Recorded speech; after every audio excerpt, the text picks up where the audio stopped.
Hi, it's Mr. Steele. This is a super short video of the start of my RP1 career. My first video ever for KSP, by the way. Now, I'm just going through some initial settings for the game at this point. Basically, we're just going hard mode with some tweaks, namely how we handle comms and contracts and the initial kerbals, along with pre-launch failure settings and the like. Here we are with the initial retirement dates, just going over that, looking at the female names.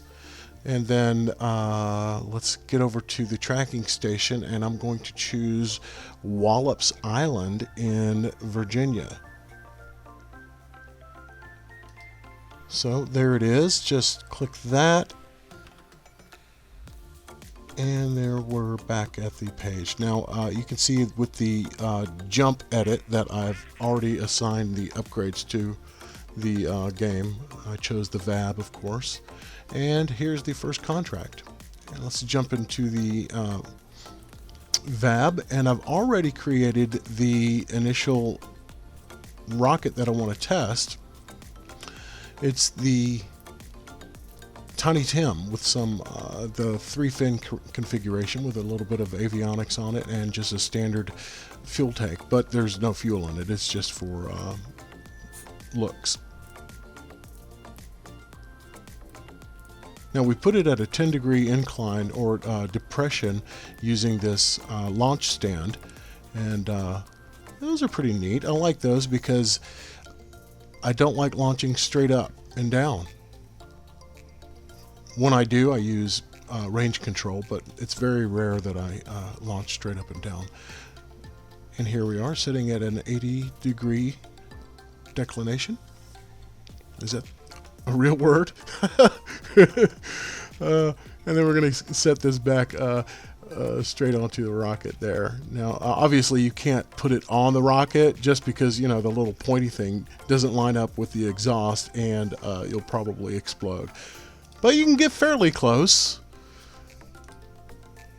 So we're going to rename the launch pad.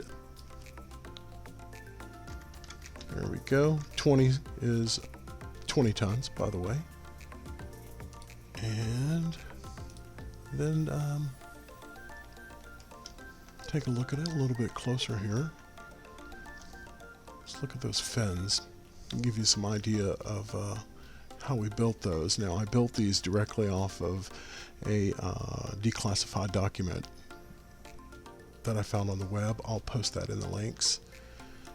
And just some avionics here.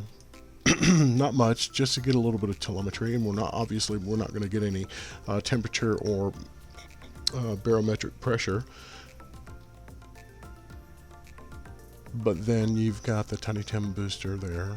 It's the standard one. Well, it's not the standard one. It's the one that you can recolor now. I've colored this rocket again based off of a document that I found on the web.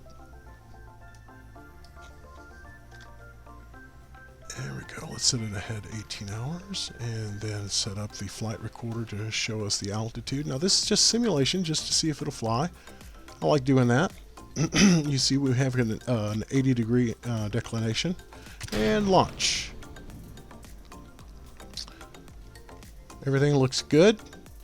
Boy, look at that angle of attack. That's perfect. That is absolutely perfect. I'm super surprised. Alright, so we'll get up to the top of our climb out here, and then we'll speed up the video so you don't have to go through the entire simulation. So it looks like we're going to top out just under 6,000, and speed up the video a little bit. Here we go. Splash down just a second, and back in the VAB. So let's tool this stuff. So it's going to take us 60 days. Tool all and purchase. It's quite a bit of money, but no big deal. And let's go ahead and buy all this stuff and then launch. We know it's going to work, so we'll just warp ahead. Now we're not going to get any science out of this, but that's okay. Let's go ahead and roll out to the launch pad, warp it.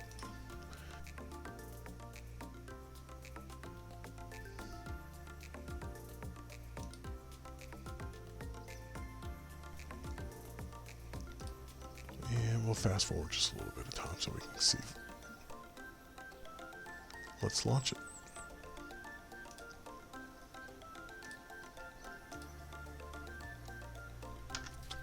Boom. There we go. And just like in the simulation, everything's working fine. Let's go ahead and set up our landing target. Now I've hidden it. Completely opposite of what I wanted to do. But I'll figure it out, right? So we're looking at NAPO abscess of 5.9. That's pretty good. For Tiny Tim. Don't laugh. Tiny Tim. There we go. Fast forwarding just a little bit. And there's the marker for the splashdown. Now, I mean, it doesn't impact game, but I would hit the range safety if I was going to hit the ground. Believe it or not. Yep, I do that. But anyway, here's the stats for that. And everything looks good. Recover. Get a little bit of money. And that's it. No science though. And let's go ahead and pick up the Kármán line and the sounding rocket low. We need to get up to about 75 kilometers and then 100 kilometers with the Kármán line. Well, I hope you enjoyed that, and it wasn't so simple for you. Dude, you just don't even know how hard it is for me to complete a rocket. I go down these rabbit holes of research, and it's just unbelievable the amount of time that I spend.